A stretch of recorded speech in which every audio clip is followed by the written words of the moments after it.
Bonjour et bienvenue dans cette série de podcasts entièrement dédiée aux professionnels de l'informatique. Alors au menu, nous allons bien entendu parler technique mais aussi fonctionnel et essayer de voir avec eux quels sont leurs défis, leurs enjeux et la manière dont ils vivent leur métier et leur passion au quotidien. Bonjour à tous et bienvenue. Aujourd'hui, nous sommes accompagnés de Florian Lobadi qui est Head Engineering chez Blank.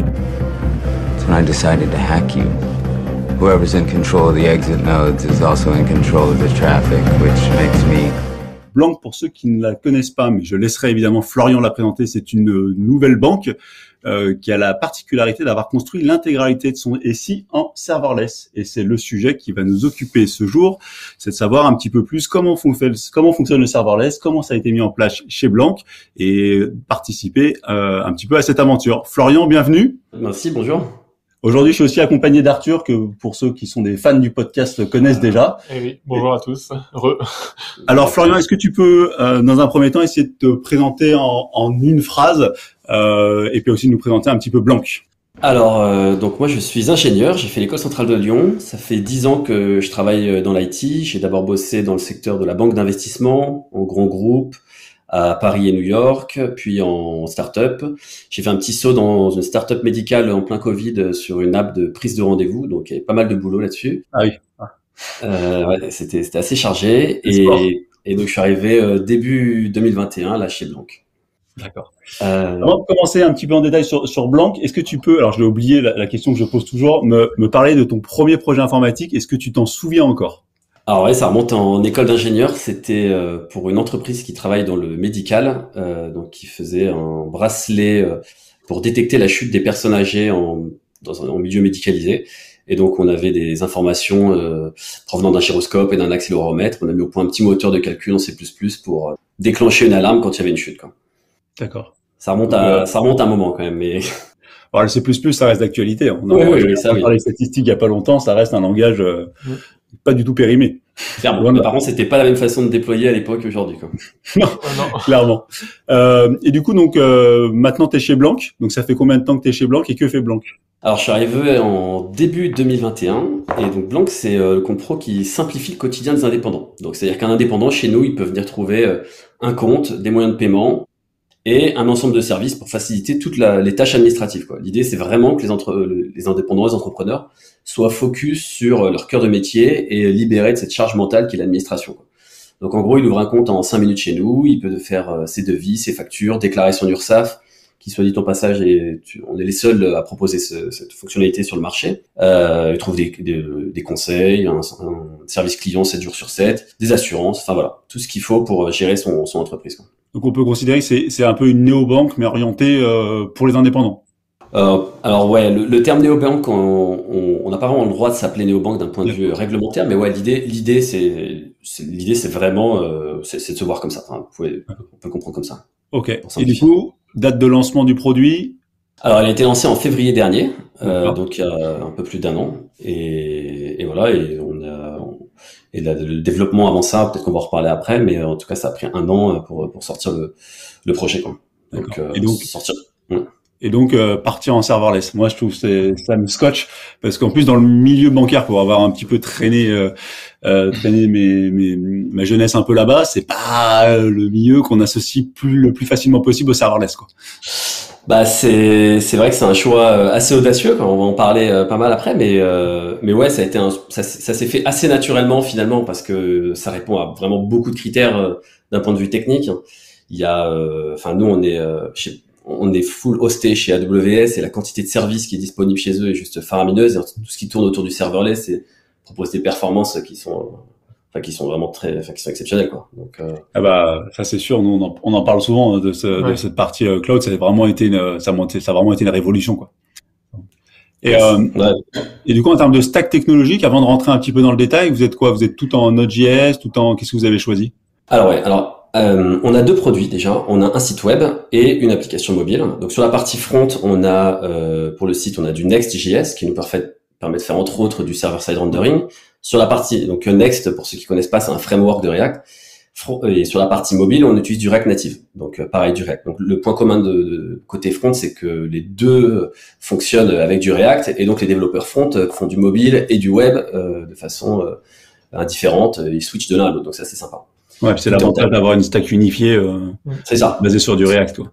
C'est ça, exactement. Et tout est en TypeScript. Et parlons du back, tout est également en TypeScript, ce qui fait que front et back, les développeurs, en fait, tout le monde parle la même langue dans la boîte. Ouais. Et ça, c'est cool parce qu'en fait, les développeurs back, ils peuvent aller lire du code front et vice versa, et tout le monde se comprend et on peut se passer des tips sur le langage, etc. Et ça fonctionne très bien, quoi. Et sur la partie back, donc, on est sur du full Node.js, en microservices, le tout hosté avec les services serverless sur AWS, quoi. Et vous avez mis un framework au-dessus de Node ou vous êtes directement en Node natif, si je puis dire? Ouais, on est en Node directement. Alors après, nous, on a en interne pas mal de règles sur la partie architecture, comment les calls sont passés, enfin comment sont construits chaque service, etc., pour que tout soit unifié et que les développeurs puissent travailler indifféremment sur les services tout en comprenant comment ça fonctionne. Mais ouais, sinon en soi, on utilise voilà. Sur la partie AWS, on utilise notamment tout ce qui est Lambda, enfin pour la partie Node. Ouais. Et donc voilà, donc ça nous force aussi à avoir ce découpage. On a des stacks qui sont déployés sur AWS, etc. Donc on va pouvoir en discuter, je pense. Et côté, pour finir la stack, côté base de données, vous êtes resté sur une base de données type RDS d'AWS. Vous avez des contraintes particulières? Non, alors effectivement, c'est une bonne question. Sur la partie base de données, on a fait le choix de DynamoDB. Donc c'est pas du SQL, c'est pas du NoSQL, ça se rapprocherait de Cassandra si on devait le comparer à quelque chose que les gens connaissent. DynamoDB, non, c'est un outil, un nouveau serverless. C'est une techno qui est propriétaire d'AWS pour le coup. Et en fait, l'intérêt surtout de DynamoDB, c'est que ça garantit des performances qui sont exceptionnelles, quelle que soit la taille de la DB, quoi. En fait, on peut faire on peut vraiment avoir une table mais gargantuesque avec des temps constants en termes de requêtage sur la base, quoi. D'accord. Et pour le coup, alors c'est vrai que dans le domaine bancaire, on a tendance à penser qu'il faut être hyper normé avec des champs bien structurés et compagnie. Le produit DynamoDB peut faire ça ou Alors, moi, je l'ai jamais utilisé dans cet usage-là. On l'a toujours utilisé pour sa capacité de performance, mais pas tellement pour la structuration de la donnée. Ouais, effectivement, DynamoDB, c'est entre guillemets, c'est schemaless. Donc, la base en elle-même va pas mettre de contraintes sur ce qu'on y insère. Mais en vrai, personne qui veut avoir un projet ambitieux et qui tienne la route sur long terme n'a pas de schéma, quoi. Donc nous, on a les schémas, et c'est juste qu'ils sont déportés côté applicatif, quoi. Mais Dynamo en soi, elle va pas dire ah bah non, ici à tel endroit j'attends tel champ, tel format, etc. Donc ça va pas rentrer. Ouais, ça c'est intéressant pour nos auditeurs parce que c'est un pattern. Alors je sais pas si on peut appeler ça un pattern, mais de plus en plus de clients et il y a un courant de l'informatique là-dessus qui considère que effectivement mettre des contraintes sur la base de données. Alors vous avez déjà un framework qui est censé le faire au-dessus. Vous avez en tout cas un cadre de développement. C'est souvent redondant et effectivement, je trouve que c'est intéressant d'avoir le retour de vrais clients qui, même dans le domaine bancaire, a priori, ont fait l'abstraction de se dire, bah tant pis, on se passe des contraintes sur la base de données et on fait confiance au framework, quoi.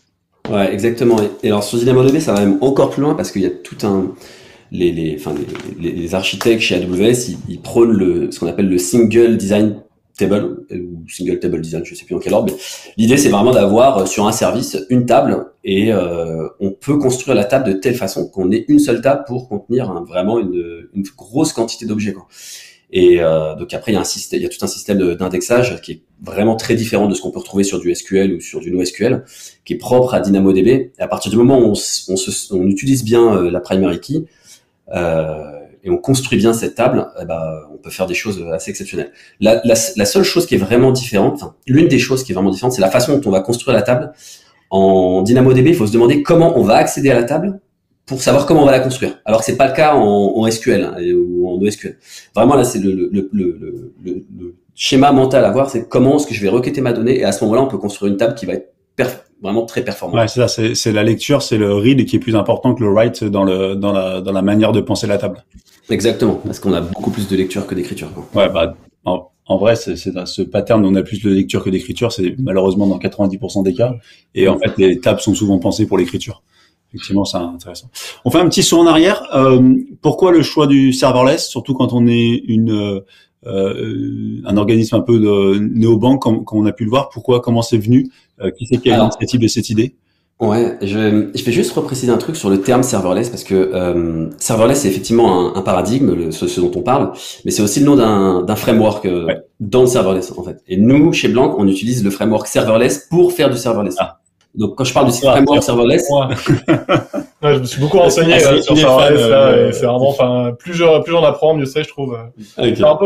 Pour moi, c'était un peu le problème du serverless en général, c'est que c'était dur à déployer, à tester et à faire toute la partie CI/CD. Mais serverless, le framework en l'occurrence, résout tous ces problèmes et c'est vraiment très très bien du coup.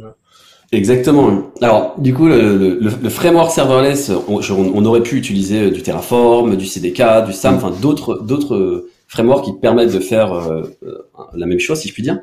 Mais donc là, ce qui nous intéresse, donc du coup, dans cette question, pourquoi je suis audacieux du serverless, c'est vraiment le serverless paradigme, quoi.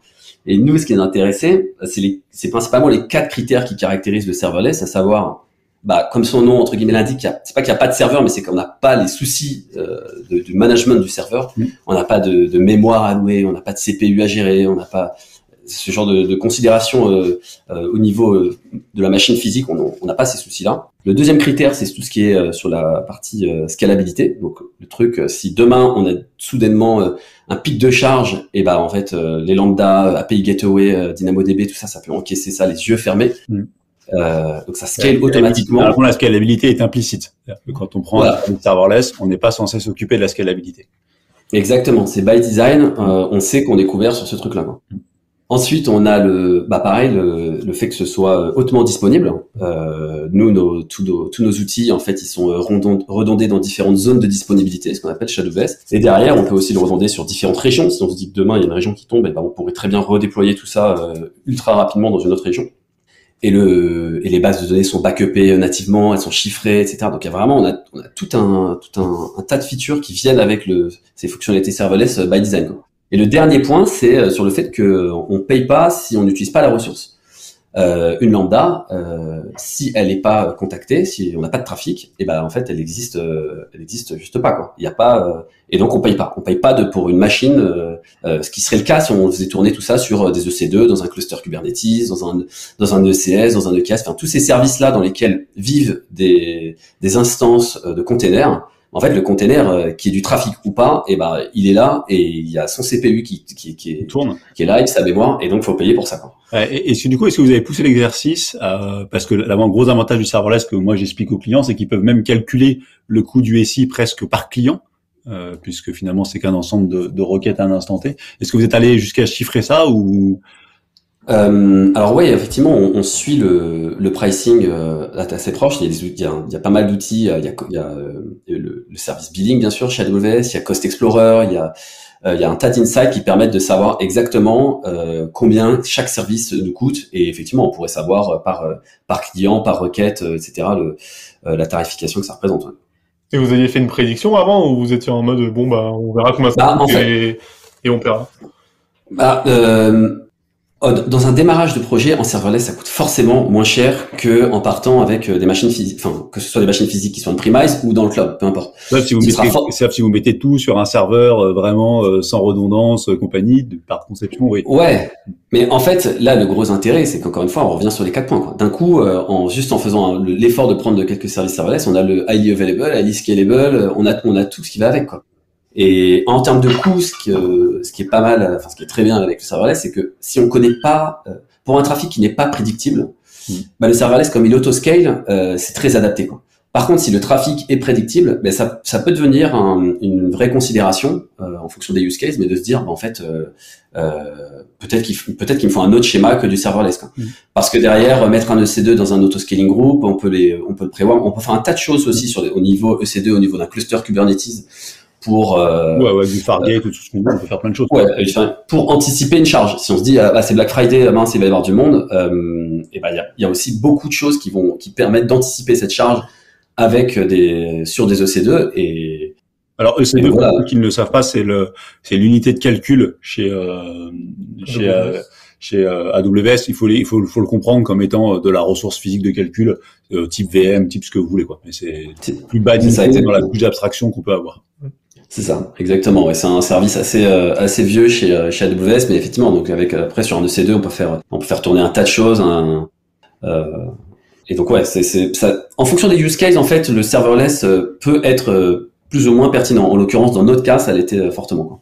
Et du coup, alors, donc vous êtes parti là-dessus pour ces raisons-là, si je comprends bien. Et comment ça s'est passé? C'est-à-dire que est-ce que vous avez pris une décision, vous avez fait une grande réunion d'architecture, vous dites on part en serverless et tout doit être conçu comme ça. Et maintenant, les gars, vous avez 3 ans devant vous, 2 ans, 1 an pour construire l'intégralité des services sur cette technologie. Comment ça a fonctionné? Parce qu'il si vous êtes parti il y a 2-3 ans en arrière, c'était encore, aujourd'hui c'est un peu moins le cas, mais c'était encore un choix encore plus audacieux. Encore plus audacieux, voilà, c'est ce que j'allais dire. Alors après, il y avait le fait que ce soit AWS, on parie quand même sur un cheval, on sait qu'ils sont pionniers. Les S3, les Lambda, tout ça, c'est beaucoup plus ancestral, quoi. On sait qu'on est sur un pionnier, on sait qu'on est sur, disons qu'ils ont une liste de services qui est assez incroyable. Et puis aussi, surtout, quand on a démarré le projet, on avait déjà des compétences en interne sur AWS. Donc c'est aussi par opportunité au démarrage, mais le fait que ce soit sur un service pionnier, ça nous donnait ça nous donnait confiance dans le fait que dans le temps ça allait marcher, quoi. Et en plus AWS, moi je parle sous ton contrôle, Arthur, toi tu t'aimes bien, mais ils ont pas tendance à abandonner trop les produits. Non. Et souvent, par exemple, chez nos amis Google, est un problème de fond chez moi, c'est qu'ils abandonnent leurs produits du jour au lendemain et voilà. Il y a la petite phrase qui dit souvent que chez AWS, ils sortent beaucoup de services chaque année, dont pas mal qui servent à rien, et puis Google et Azure, ils vont les recopier. Donc, c'est la petite joke. Et du coup, alors vous avez démarré il y a combien de temps concrètement? Alors tu l'as dit. Ouais, c'était en début 2020 et donc en 1 an, on a construit, on a livré une banque, quoi. Donc c'est assez dingue parce que je sais pas si vous voyez une banque, mais on a une bonne idée. Ouais. Si on se dit, si je vous dis vous devez construire une banque, il y a un peu un côté, je démarre par où, quoi. Ouais. Et donc en fait en 1 an, il a fallu cocher, de notre côté, il y avait toute la partie technique, mais il y avait aussi tout un tas d'aspects réglementaires, etc., comprendre le métier, l'utilisateur. Il y a quand même un certain nombre de trucs à passer, quoi. Il y a beaucoup de choses. Et donc, en 1 an, et effectivement, c'est quelque chose qui, en démarrant avec du serverless, en fait, on retarde aussi, certaines choses qui sont liées beaucoup de choses qui sont liées à l'infrastructure. Le recrutement d'un DevOps, la gestion des machines, tout ça. Et du coup, on est vraiment focus pendant toute cette phase de construction initiale, sur le métier, quoi. Et c'est là où il y a de la vraie valeur, et c'est là où vraiment on peut combler, on peut faire ce qu'on veut, quoi. Sachant quand même, alors je sais pas si tu partageras ce compta, mais c'est pas parce qu'on fait du serverless qu'on n'a plus besoin de DevOps, qu'on n'a plus besoin de CI/CD, qu'on n'a plus besoin de toutes ces compétences qui tournent autour de ça. C'est juste qu'on en a besoin un peu plus tard et différemment. Exactement. C'est exactement ça. Et le besoin se fait sentir plus tard. Et en fait, dans le cas d'une startup, les ressources coûtent cher, et on est content au début de pouvoir allouer les ressources complètement au cœur du métier plutôt qu'à des choses qui ne sont pas liées, quoi. Mais ouais, je suis 100% d'accord. À un moment ou à un autre, il y a un besoin, comme tu disais, que ce soit pour la CI, pour la sécu, du monitoring, toutes les problématiques SRE, tout ça, avoir quelqu'un qui bosse dessus en continu, c'est nécessaire. Ouais, puis alors moi, je sais pas si tu partages ce constat, mais ce que j'explique beaucoup aux clients quand je leur parle de serverless, c'est que eux, ils voient ça comme une révolution et ça va tout remplacer, mais il faut pas le voir comme ça, il faut le voir comme l'évolution logique de quelque chose, mais c'est pas parce qu'on a monté d'une couche d'abstraction que toutes les couches d'en dessous n'existent pas et il faut dire, on les balaye, elles existent, il faut les prendre en compte différemment, mais elles existent quand même, quoi. Comme tu dis, serverless, ça veut pas dire sans serveur, il y aura toujours un serveur qui tourne quelque part, même s'il est pas chez nous, et il faudra faut toujours le prendre en compte, quoi. Ouais, tout à fait. Mais oui, clairement, les EC2 ont encore une longue vie devant eux. Kubernetes, ECS, Fargate, tout ça, c'est des choses qui ont vraiment qui répondent à un tas de use cases et qui restent clairement pertinents, quoi. Et puis, ce qu'on dit toujours en informatique, c'est qu'il y a toujours un backlog, hein, donc ça veut dire qu'on va pas migrer les 30 ans de développement qui existent derrière nous comme ça sur du serverless. Ça peut se faire progressivement. C'est plus simple sur des applications nouvelles, évidemment, parce qu'on n'a pas l'historique, mais c'est pas si trivial que ça. Ouais, c'est particulièrement, parce que moi, Philippe, c'est particulièrement vrai sur tout. Là, on parle de migration du coup, mais sur migrer d'une stack EC2 vers du Lambda, par exemple, c'est pas rien, quoi. C'est quelque chose qui peut vraiment ça peut être très lourd. Et pareil, quoi. À migrer vers du DynamoDB ou depuis DynamoDB, c'est des choses c'est des gros chantiers, quoi. Et c'est aussi ça qui est intéressant chez Blanc, c'est que, nous, notre stack, celle qui a démarré, c'est la même c'est la même aujourd'hui, quoi. On n'a pas de sujet de migration, quoi. Le nombre de boîtes où on entend, on va devoir migrer vers tel outil, vers tel type de base, etc. Et ça coûte un temps moi, monstrueux, quoi. ce qui m'énerve le plus dans les startups, c'est au bout de 2 ans, ils me parlent de dette technique et j'ai envie de leur dire, mais tu peux pas me parler de dette technique, ça fait 3 ans que t'es lancé. C'est inadmissible. Je veux bien que tu me dises que t'as 2 versions de React de retard et une version de Node, mais c'est tout, quoi. C'est tout ce que j'entends. C'est ça. Tu peux pas me dire qu'il faut refaire le framework, qu'il faut changer, machin, c'est pas possible, quoi. Exactement, hein. C'est exactement ça. Et l'approche du serverless avec les lambda et typiquement de l'architecture événementielle qu'on a pu mettre en place, ça permet aussi de beaucoup découpler les services, tu vois, et d'isoler les choses. Et au final, même si on se dit que dans un service il y a un petit truc arifacto, bah c'est pas bloquant pour le reste en fait. À aucun moment nous on s'est dit merde, faut qu'on fasse ce truc là avant de pouvoir livrer de la feature métier. Bah non, en fait on n'a rien de bloquant aujourd'hui d'un point de vue technique qui nous empêche de se dire on avance encore sur de la feature, quoi. Et concrètement, alors moi ce qui m'intéresse aussi dans ce métier, c'est comment on y arrive avec les hommes. C'est les hommes qui développent. Comment vous êtes parti avec une équipe de gens formés, vous êtes parti avec des gens qui ne connaissaient rien et vous avez formé sur le tas. C'est quoi l'approche au niveau ressources? Ouais, on a démarré avec plutôt des personnes formées et fortement sensibilisées à AWS. D'accord. Et après, on a recruté toujours des personnes qui ont une compétence Node forte, Node et TypeScript, et du goût pour les technos cloud, quoi, forcément. Parce que chez nous, en fait, les développeurs sont pas juste développeurs, ils font aujourd'hui un développeur sur le serverless, en fait, il doit être aussi capable de déployer son code, quoi. Ouais. Et tout à l'heure, on parlait un petit peu d'infra as code, rédiger un script serverless pour déployer de l'infra dans CloudFormation. A priori, on se dirait c'est pas le métier initial d'un développeur. En fait, aujourd'hui, si un développeur serverless, je partage ce que tu dis. Aujourd'hui, le développeur, il doit savoir dans sa panette d'outils, il doit savoir créer son service, le déployer, le redémarrer, même s'il n'est pas forcément capable de l'industrialiser au sens le faire passer à l'échelle, le machin, mais il est au moins capable d'être autonome sur ces trucs-là, quoi. Exactement, et proposer un code sécurisé, scalable, performant. Ça a encore plus de sens dans le serverless parce que comme je le disais tout à l'heure, dans l'un des points qui caractérise le serverless, il y a le fait qu'on paye à la ressource consommée. Une lambda, si le code il est pas bon, il est mal optimisé, et ben en fait elle va tourner plus longtemps que je ne devrais. Si c'est une lambda qui est souvent contactée, où il y a du trafic, ça coûte cher. Donc en fait c'est assez vertueux.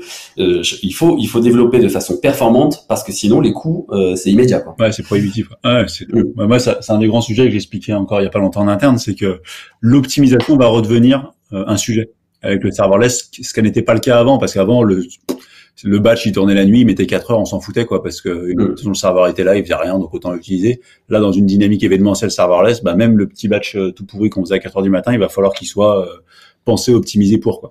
Et ça, c'est vraiment un changement.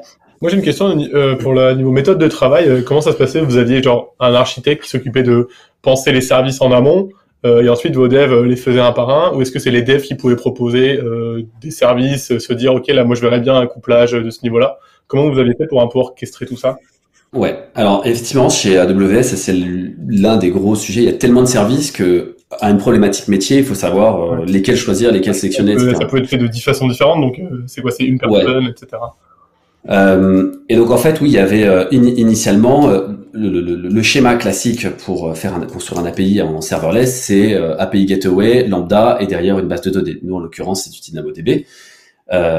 Et donc une fois qu'on a ce pattern là, on se met d'accord et puis voilà. Nous il y a beaucoup de discussions en interne à chaque fois quand il y a un nouveau service pour savoir, quand il y a un nouveau besoin métier.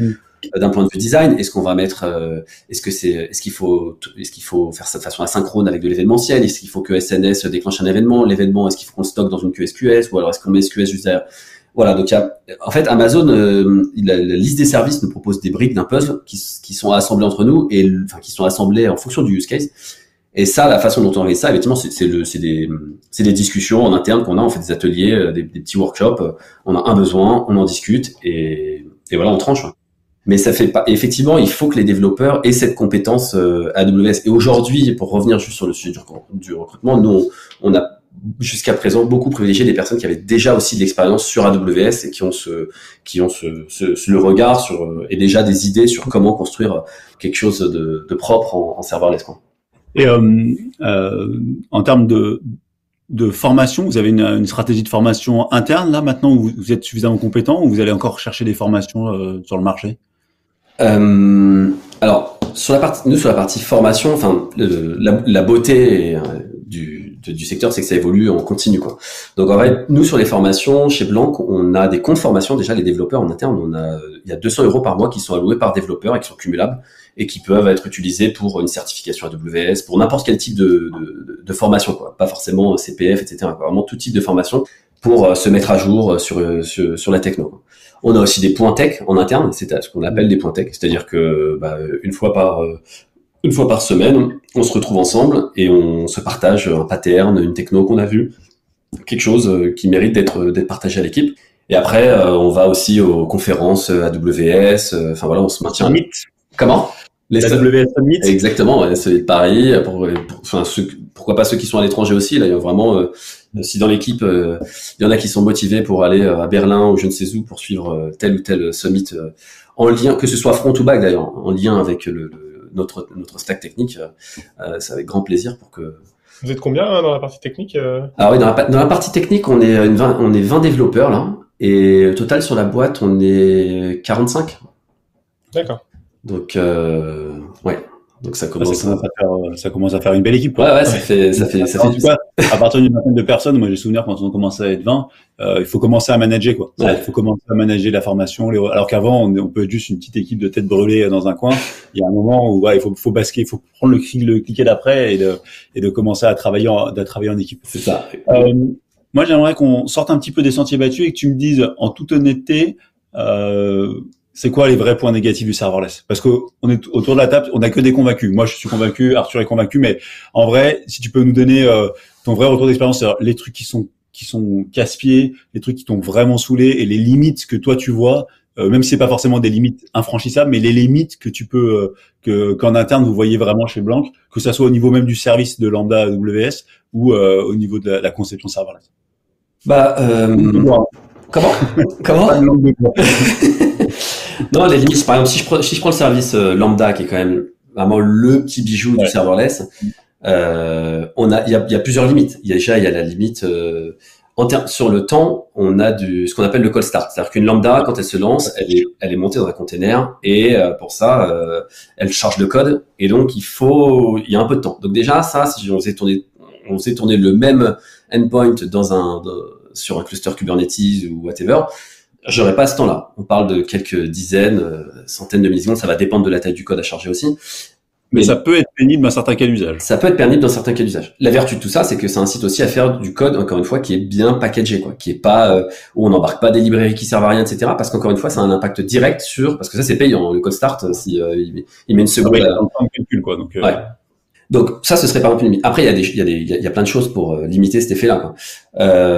On a aussi des limites. On a des hard limites qui sont imposées par Amazon, par exemple sur les nombres de concurrence de Lambda, il y a ce genre de choses, quoi.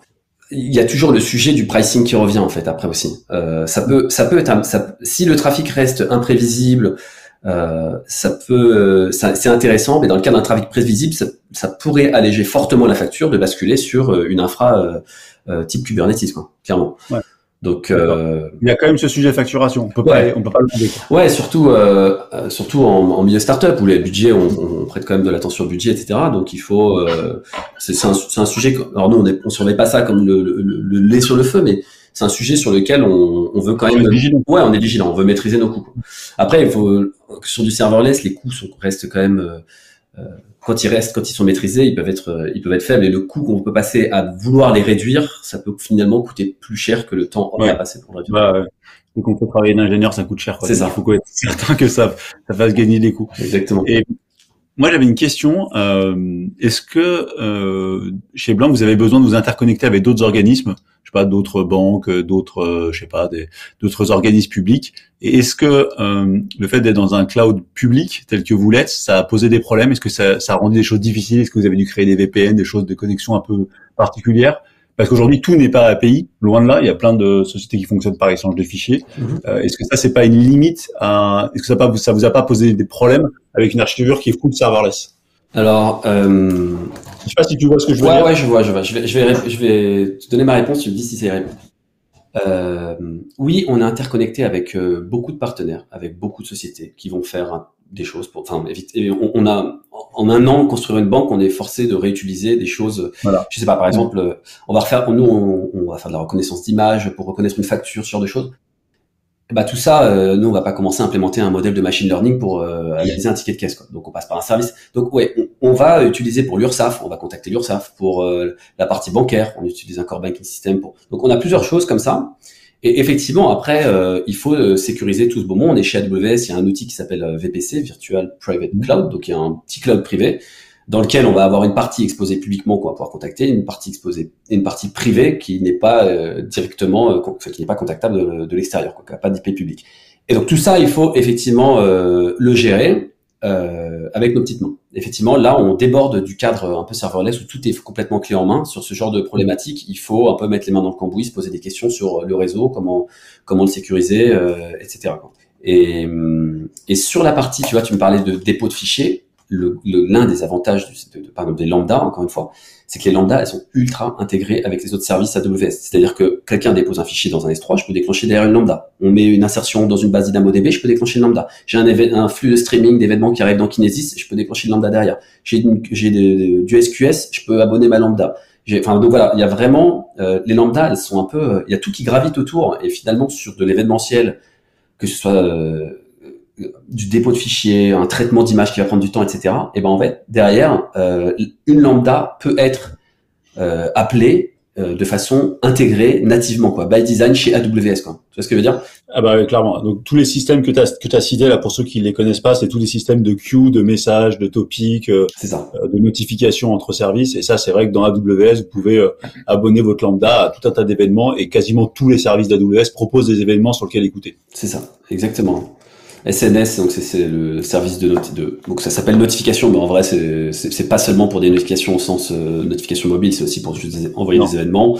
Après il y a EventBridge par exemple qui permet de faire du système de queue d'événements, enfin d'EventBus.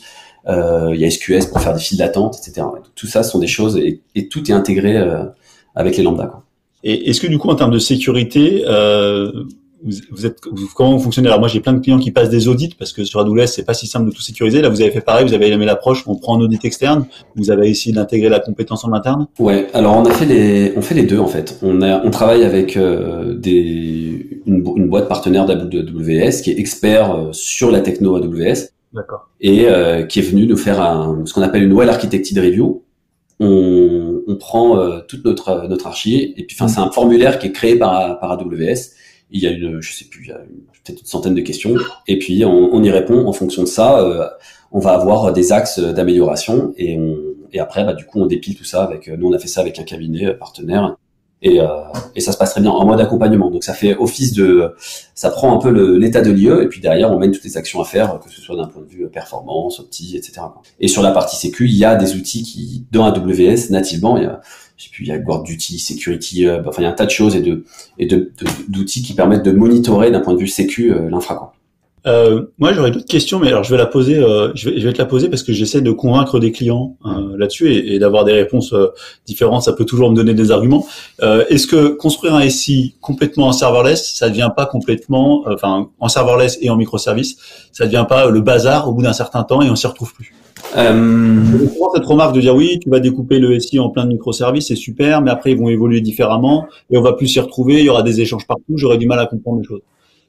Je pense que ça dépend peut-être du stade de développement de la boîte, quoi. Et des moyens de la boîte. Parce qu'effectivement, dès qu'on commence à parler de microservices, ça veut dire qu'il y a une infra tout de suite qui est plus compliquée que s'il y avait des services, etc.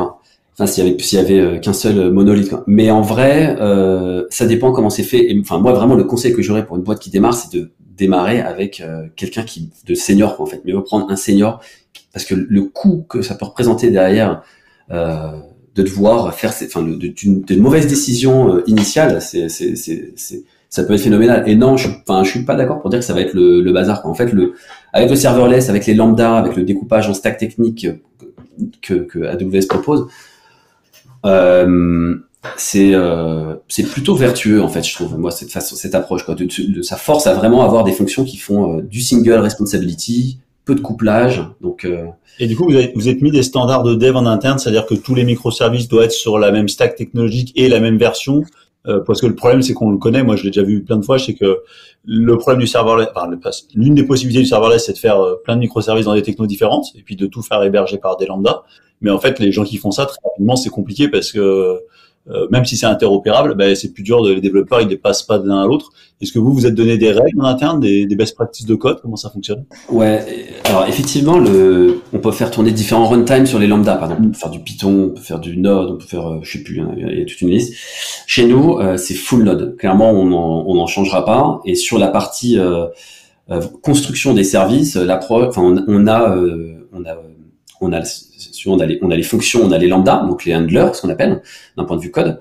Mais derrière, elles dépendent de packages qui, eux, sont communs à tout le monde, quoi. Donc, en fait, on a beaucoup de choses qui vont être mises dans le code, qui vont être mises en commun, qui sont communes aux différents services, quoi. Et donc voilà. Par ce biais-là que vous harmonisez un peu le SI, par la mise en commun de librairies ou de packages qui font les choses communes, quoi. Exactement. Je vois que le temps file et on va pas malheureusement s'éterniser, même si on peut en parler pendant des heures. Moi, j'aurais deux questions. La première, c'est tout ce qui tourne autour du Green IT. Alors, on en entend beaucoup parler. Est-ce que le serverless, ça peut être une réponse? Est-ce que tu le vois comme une réponse ou comme quelque chose qui peut aider au Green IT? Ouais, on en a un petit peu parlé. Moi, je pense qu'on peut pas vraiment faire enfin, c'est mon point de vue, hein, mais j'ai l'impression qu'on peut faire difficilement plus de Green IT parce que, encore une fois, si mon code, il est pas en train de, par exemple, une lambda, si le code il est pas en train de tourner, le conteneur n'existe pas. Il y a pas de CPU de consommer, il y a pas de mémoire, il y a rien, quoi. Théoriquement, l'hébergeur mutualise la ressource avec d'autres clients. Exactement. Il y a des centaines de conteneurs qui tournent sur les mêmes machines. Et donc, moi, je fais plus confiance à AWS pour gérer au kilowatt près sa consommation que moi si j'achetais mes propres machines et que je les faisais tourner on-premise, quoi, en fait. D'autant plus que derrière, je vais me retrouve avec des machines qui vont devenir obsolètes au bout de quelques années. Je vais devoir m'en débarrasser, en racheter. Donc en fait, c'est un peu un cercle vertueux, quoi. On va faire du code performant parce que derrière il va tourner plus vite, donc il va. Parce qu'on est facturé et que du coup on a l'incentive de se motiver à faire mieux. Exactement. Et en plus, les machines tournent moins donc c'est win-win, quoi. Bon, c'est top. Est-ce que ça n'a pas été un problème, ça d'ailleurs, du fait de se dire que ta lambda, elle peut tourner en même temps sur le même container, enfin sur la même machine physique, qu'une autre lambda d'une autre boîte, de ça se trouve d'un autre pays? Est-ce que ça, c'est au niveau bancaire, c'est pas un problème? Alors après, il y a les réseaux sont complètement séparés chez AWS, quoi. Nous, on travaille sur ils allouent des VPC, en fait, des clouds privés. Donc par exemple, il y a quelques années, il y avait eu une faille au niveau processeur où il y avait des fuites de mémoire entre les mêmes processeurs, etc. Est-ce que le fait que vraiment ce soit sur une même machine physique, vous voyez pas ça comme un souci qui peut être potentiel? Non, c'est pas, enfin, dans la mesure où après il y a des garanties aussi qui sont fournies par AWS à ce niveau-là, etc., quoi. Donc nous, on sait que nos systèmes tournent dans leur propre réseau et c'est garanti par AWS. Il y avait une faille, ce qui est toujours une possibilité. Je pense qu'AWS irait toujours beaucoup plus vite à l'appliquer, à patcher que ton équipe infra dans ta petite boîte, quoi. Enfin, dans ta petite boîte au sens large. Moi, j'ai une dernière question et puis après on va essayer de conclure. Est-ce que tu regardes ce qui se fait autour de la compilation native? Aujourd'hui, c'est un sujet qui devient assez d'actualité, c'est-à-dire de compiler du code type Java, type .NET, type PHP, type Ruby, n'importe quoi, vers de la compilation native, parce que ça permet deux choses. Ça permet déjà d'optimiser la performance à l'exécution, mais aussi surtout de gagner le call start. Est-ce que ça, c'est des choses sur lesquelles vous avez regardé, ou ne serait-ce que d'un œil attentif ou pas? Non, pour l'instant, on n'a pas de souci de performance, en vrai. C'est pas alors c'est un problème de riche, hein, mais on n'a pas ce souci là-dessus. Enfin, du coup, c'est pas un problème. D'accord. On n'a pas, avec notre archi à l'heure actuelle, à la limite, c'est pas encore un sujet. Ça n'est pas encore un sujet. Ok.